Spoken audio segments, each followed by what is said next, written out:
Hey gang, Shamus here. When was the last time you cared about something? The last time I cared about something was 11 years ago, and I started caring about video games.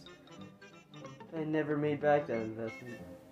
Care, that thing you feel when you enjoy the presence of something cool. If you don't feel care ever, do I have news for you? There are so many ways to feel care. For example, parents care for their kids, romantic partners care for each other, and I care about the color orange. But how do you feel care? Better yet, how do you care for someone in particular? That's where our good friend Maslow comes in with just a rockin' triangle. At the bottom is basic human needs like air, water, food, sleep, and clothing. This is to show that in order to be a functioning person, there are must-haves. One section up is safety needs, such as having personal security, employment, and good health. Next up is where we get into some people-y territory with friendship, family, intimacy, and a sense of connection. Introverts, I'm sorry. Up one more is the esteem section, where self-love is abundant. Respect, self-esteem, status, and all sorts of strengths are located here. The tip of the triangle is a bit stranger than the rest, though, being self-actualization, which is the desire to be the most that one can be, basically your potential. Of course, not everything on Maslow's hierarchy of needs is required. I mean, who needs friends anyway? Maslow wasn't the only one who wondered what care was, though. Meet Erik Erikson. Okay, but what if? Who made a diagram of all stages of life, most occurring during a childhood. These range from, can I trust the world, to, is it okay to be me? And all I want to know is why these babies are having a midlife crisis already.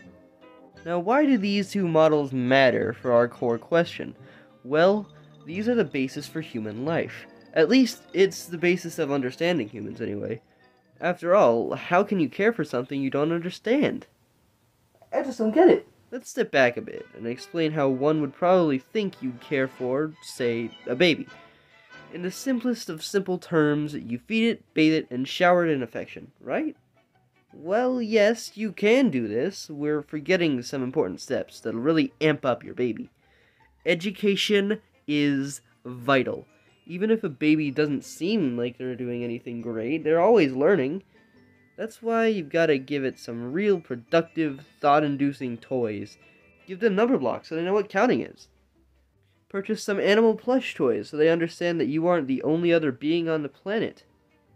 Anything with buttons also trains their motor skills to be top-notch. A good example of this would be a fidget cube.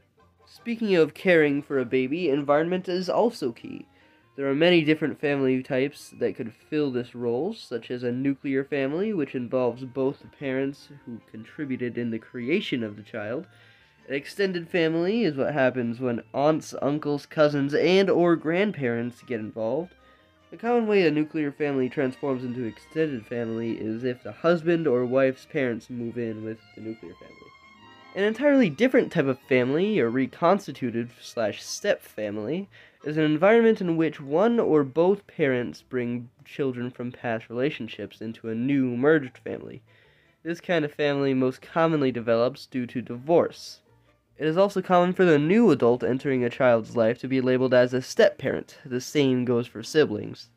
A single-parent family is just that. This one parent bears all the responsibilities in taking care of the children, although if the formation of this type of family was caused by divorce, the children are still allowed to go visit the other parent. It's not prohibited by law or anything. And a single-sex parent family is a family where both parents share the same gender. Now, no one family environment is better than another in no way, but the environment the child does grow up in affects how they're raised and, in turn, how they're cared for. Of course, babies aren't the only organisms worthy of love, because pets exist.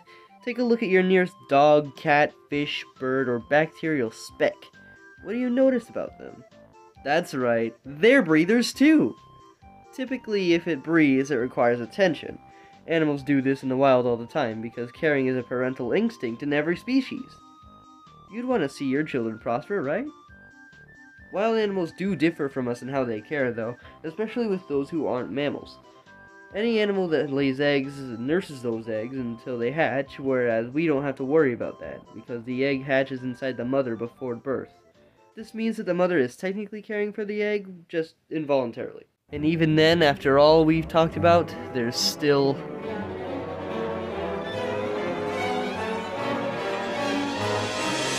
inanimate objects.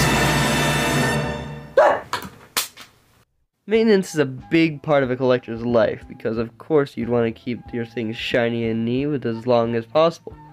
Personally, I don't collect anything, but the closest I have is stuffed animals. I've got so many of these things, and I don't even care for them, they just sit there and collect dust. There are plenty of people who collect plenty of things and take plenty of care of them. People collect all kinds of things: video games, dolls, instruments, records, all kinds of stuff. They occasionally polish and dust their collection just to keep it pristine, and that takes a lot of dedication. All in all, I think caring for something requires a ton of time, effort, and dedication to do right. Caring for someone is picking them up when they're down, letting them vent out their frustrations when they're upset, being happy about their accomplishments, nurturing them when they can't fend for themselves. Caring is love. We've been on quite a journey these past 7 minutes. All this learning about caring has really made me realize an important tip. All you need to do to get people to like you more is stare at them really hard. Staring is caring.